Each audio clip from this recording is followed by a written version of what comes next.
Mari kita lanjutkan dengan pembahasan beberapa contoh. Kita mulai dengan yang contoh kelima. Contoh pertama dalam segmen ini adalah di sebelah kiri. Di sini kita lihat ada beberapa contoh latihan dan kuncinya, dan di sini tidak terarah.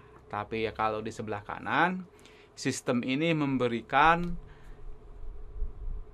dashboardnya untuk bidang-bidang tertentu, nilai kita berapa, sehingga kita dapat memilih untuk latihan selanjutnya, dapat memilih bidang yang mana yang akan kita latih lebih rajin, lebih banyak. Mari kita lihat contoh berikutnya. Nah, yang di kanan ini juga latihan, dalam hal ini latihan bahasa. Ini random. Jadi sulit ini ya untuk masuk ke dalam memori kita kalau tanpa sebuah latihan yang terarah. Tapi kalau di sebelah kanan kita bisa lihat mana yang sudah ada progresnya, mana yang kurang. Di yang kurang ini kita bisa mempelajari yang lebih banyak. Kalau dalam bahasa ini kita kategorikan ya supaya lebih mudah. Nanti akan terkait dengan prinsip yang lain, memory principle. Baik, mari kita lihat yang berikutnya. Di sini contoh yang kurang baik di sini ya. YouTube memang dapat digunakan untuk pembelajaran, tapi belum mendukung prinsip latih yang kita masih lemah. Ya, YouTube kan memang bukan khusus untuk pembelajaran ya. Nah, yang bagusnya adalah seperti ini. YouTube dikombinasikan dengan sistem yang lain, dengan LMS yang lain, sehingga YouTube untuk videonya, dan informasi-informasi yang lain ditambahkan, sehingga kita bisa memilih ya mana, dan kita mendapatkan semacam rapot singkat berupa hasil analitik, berupa dashboard, sehingga kita dapat memilih akan bagian mana yang akan kita latih lebih banyak. Di sini ada contoh dari learning path ya di sebelah sini. Contoh yang ke-8, contoh yang kurang baik, di sini random, semuanya bisa, tapi tidak ada catatannya. Sementara yang di sebelah kanan, seperti yang tadi ya, bahwa ini yang masih kurang, penguasaannya kita dapat intensif untuk berlatih di bagian tersebut.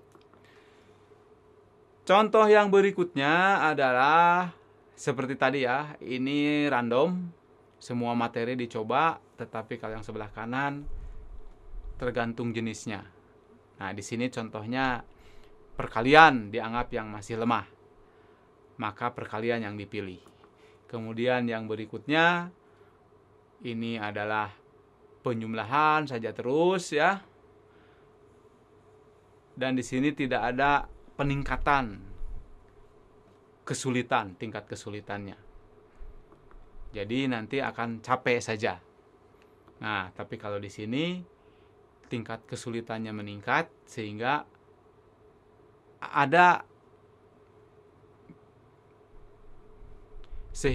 pembelajar akan merasakan bahwa dengan banyak berlatih pun dia akan semakin sulit akan terasa.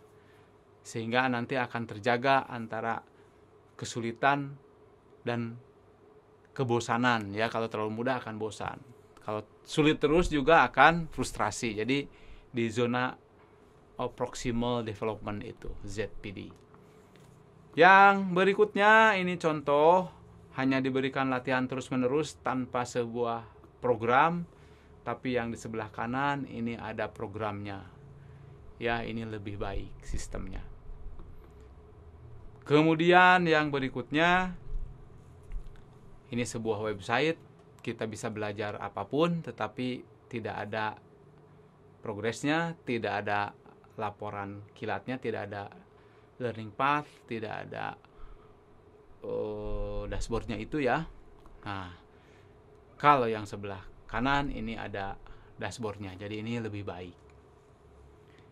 Tutorial yang memperlihatkan progresnya atau raport sementaranya. Baiklah, itu beberapa contoh. Semoga dapat memberikan inspirasi ketika kita menjalankan sebuah sistem pembelajaran dan kita sebagai pengendalinya baik jadi dosen terutama atau jadi instructional designer, sehingga dapat membuat proses pembelajaran menjadi lebih efektif, lebih efisien, lebih terarah, dan lebih menyenangkan. Tetap semangat.